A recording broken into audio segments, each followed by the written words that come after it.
Ang ikalimang kabanata ng ikalawang sulat ni San Pablo sa mga taga-Korinto.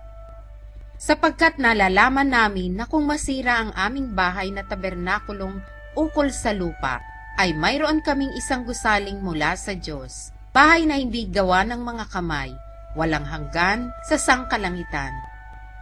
Sapagkat tunay na sa ganito kami ay nagsisihibi, na nangagnanasang mabihisan kami ng aming tahanang mula sa langit. Na kung mabihisan nga kami niyaon, ay hindi kami mga susumpungang hubad.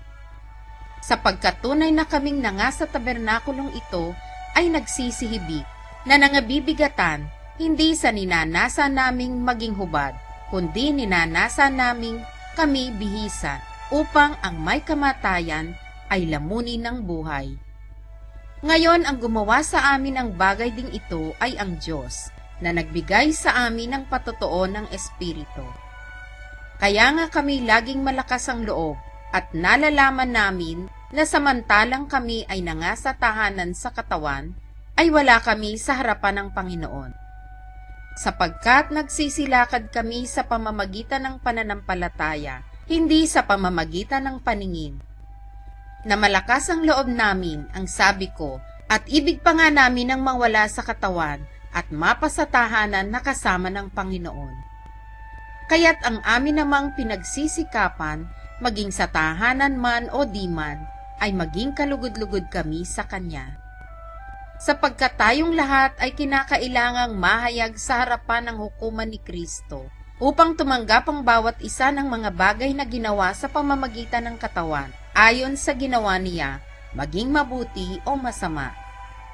Yamang nalalaman nga ang pagkatakot sa Panginoon ay aming hinihikayat ang mga tao, ngunit kami ay nangahahayag sa Diyos, at inaasahan ko na kami ay nangahayag din naman sa inyong mga budhi. Hindi namin ipinagkakapuring muli ang aming sarili sa inyo, kundi binibigyan namin kayo ng dahilan na ikaluluwalhati ninyo dahil sa amin, upang kayo'y mangagkaroon ng maisasagot sa mga nagpapaluwalhati sa anyo at hindi sa puso. Sapagkat kung kami ay maging mga ulol, ay para sa Diyos, o maging kami ay mahinahon ang pag-iisip, ay para sa inyo.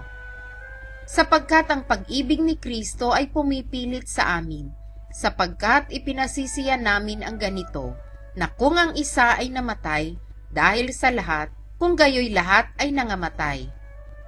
At siya'y namatay dahil sa lahat, upang ang nangabubuhay ay huwag nang mabuhay pa sa kanilang sarili, kundi doon sa namatay dahil sa kanila at muling nabuhay. Kaya nga mula ngayon ay hindi namin nakikilala ang sinuman ayon sa laman, bagamat nakilala namin si Kristo ayon sa laman, ngunit sa ngayoy hindi na namin nakikilala siyang gayon. Kaya't kung ang sinuman ay na kay Kristo, siya'y bagong nilalang. Ang mga dating bagay ay nagsilipas na. Narito, sila'y pawang naging mga bago. Datapwat ang lahat ng mga bagay ay pawang sa Diyos, na pinakipagkasundo tayo sa Kanya rin sa pamamagitan ni Kristo, at ibinigay sa amin ang ministeryo sa pagkakasundo. Sa makatwid bagay na ang Diyos kay Kristo ay pinakipagkasundo ang sanlibutan sa Kanya rin, na hindi ibinibilang sa kanila ang kanilang mga kasalanan, at ipinagkatiwala sa amin ang salita ng pagkakasundo. Kami nga'y mga sugo sa pangalan ni Kristo, na waring namamanhik ang Diyos sa pamamagitan namin. Kayo'y pinamamanhikan namin sa pangalan ni Kristo, na kayo'y makipagkasundo sa Diyos. Yaong hindi nakakilala ng kasalanan ay Kanyang inaring may sala dahil sa atin, upang tayo'y maging sa Kanya'y katwiran ng Diyos.